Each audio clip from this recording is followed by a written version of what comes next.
Hello সুপ্রিয় দর্শক, সবাইকে মুক্ত পেশা কৃষি চ্যানেলের নতুন একটি প্রতিবেদনে স্বাগতম। সুপ্রিয় দর্শক বন্ধু, আপনারা দেখতে পাচ্ছেন এটি আমার শসার ক্ষেত।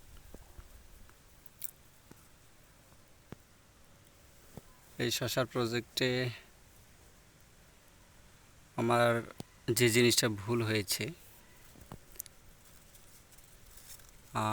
এবং সেই জিনিসটা সম্বন্ধে আমি আপনাদের বলবো, যাতে করে আপনারা কখনো লসের সম্মুখীন না হন। আসলে শসা না, যে কোনো ফসল চাষের ক্ষেত্রে সময় উপযোগী জাত নির্বাচন এটি খুবই একটি গুরুত্বপূর্ণ বিষয়। কারণ যে জাতটা যে সময়ে হয়, আপনি যদি সেই জাত বাদে অন্য কোনো সময়ের জাত লাগান, আপনি ভালো ফলন পাবেন না। এটা একেবারে ধ্রুব সত্য, আপনি বিশ্বাস করেন আর না করেন।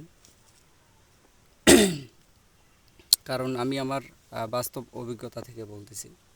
আপনারা দেখতে পাচ্ছেন এই যে শসার জাতটি, এই শসার জাত আসলে আমার এই জমিটাতে দুইটা শসার জাত লাগানো আছে। তার মধ্যে একটা হচ্ছে স্মার্ট বয়, আর এপাশে কয়েকটা বেডে আছে এই গ্রিন বিউটি লাগানো। আসলে গ্রিন বিউটি মূলত বীজপাতা কোম্পানির একটা জাত, এবং এই জাতটি আসলে শীতকালীন একটা জাত। তো আমি শীতকালীন শসা হিসেবে গ্রিন বিউটি এবং কাঞ্চন করেছিলাম। সেখানে কিছু বীজ আমার রয়ে গেছিলো। আমার অতিরিক্ত বীজ থাকায় আমি ভেবেছিলাম যে এই বীজটা নষ্ট না করে লাগিয়ে দেই, কিন্তু এখন যেহেতু গরমকাল, তো আমি অনেকটা ভেবেছিলাম যে গরমকালে আসলে শীতকালের শসার জাত হবে কি না বা কেমন ফলন হবে। তবুও ভেবেছিলাম যে ফলন কম হলেও বীজটা নষ্ট না করে আমি লাগিয়ে দেই। তো সেই উদ্দেশ্য নিয়েই এখানে কয়েকটা বেডে, চার পাঁচটা বেডে আমি এই গ্রিন বিউটি চারটা লাগিয়েছিলাম। যেহেতু আমার অতিরিক্ত বীজ শীতকালীন জাত রয়ে গেছিলো, এর নষ্ট না করার জন্য। কিন্তু আসলে এতে আমার কোনো লাভ হলো না। কারণ শীতকালীন জাত গরমকালে করতে গিয়ে আমার গাছে শুধু পুরুষ ফুলের সংখ্যা বেশি, কিন্তু কোনো স্ত্রী ফুল নেই। আর স্ত্রী ফুল না থাকলে আসলে শসা তো হওয়ার কথা না। তো আপনাদেরকে আমি দেখানোর চেষ্টা করি। শসা থাকলেও আপনারা দেখতেছেন খুবই কম, যেটা দিয়ে আসলে পোষাবে না, নাই বললেই চলে। গাছের মধ্যে হয়তো একটা দুটা করে শসার জালি সেট হয়েছে, সম্পূর্ণ গাছটাই শসা নেই।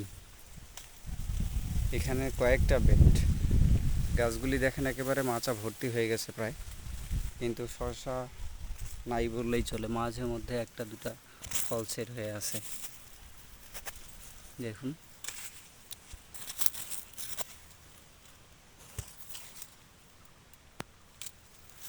একেবারে এই চার পাঁচটা বেডের অবস্থা সেম, অর্থাৎ আপনারা যা দেখতেছেন, হ্যাঁ, শুধু গাছগুলি এত সুন্দর হয়েছে। এই পাশটাতে আসলে কোনো শসাই নেই, খুবই কম পরিমাণে, একটা দুটা। তো আমার পরামর্শ থাকবে, যারা শসা চাষ করবেন, আপনাদের অনেকের হয়তো অতিরিক্ত বীজ থাকতে পারে। সেটা যদি আপনি শীতকালীন লাগান তাহলে শীতকালীন জাত, বা বর্ষাকালীন হলে বর্ষাকালীন, গ্রীষ্মকালীন হলে গ্রীষ্মকালীন জাত। তো সেই অতিরিক্ত বীজটা আপনারা কখনোই অসময়ে লাগাবেন না। যদি শীতকালীন জাত হয় তাহলে সেটা রেখে দিবেন, পরবর্তী শীতকাল না আসা পর্যন্ত সেটা রোপণ করবেন না। আর যদি গ্রীষ্মকালীন জাত লাগান, তো গ্রীষ্মকালীন জাতের যদি আপনার বীজ বেঁচে থাকে, অতিরিক্ত বীজ, সেই বীজটা আপনারা পরবর্তী বছর গ্রীষ্মকালে আবার লাগাবেন। কিন্তু কখনোই এই ভুল আমার মতো করবেন না যে শীতকালীন জাত শশার কিছু বীজ আমার বেঁচে গেছে, সেটা আমি গ্রীষ্মকালে লাগাই দিই। এই ভুল করলে আমার মতন আপনারাও এরকম শুধু গাছ দেখবেন, কিন্তু কোনো ফলন পাবেন না। আর যখন ফলন পাবেন না, স্বাভাবিকভাবে আপনারা লসের সম্মুখীন হবেন। তো আমি আশা করি আপনারা কখনোই এই ধরনের ভুল করবেন না আমার মতো। তো আমি আমার যে ভুল আমি করেছি এই ক্ষেত্রটিতে আপনাদের সামনে তুলে ধরলাম। আপনারা এখান থেকে আপনাদের মতো করে বুঝে আপনারা চাষবাস করবেন, সময় উপযোগী জাত নির্বাচন করে সেটা লাগানোর চেষ্টা করবেন। ধন্যবাদ সবাইকে, ভালো থাকবেন সকলে।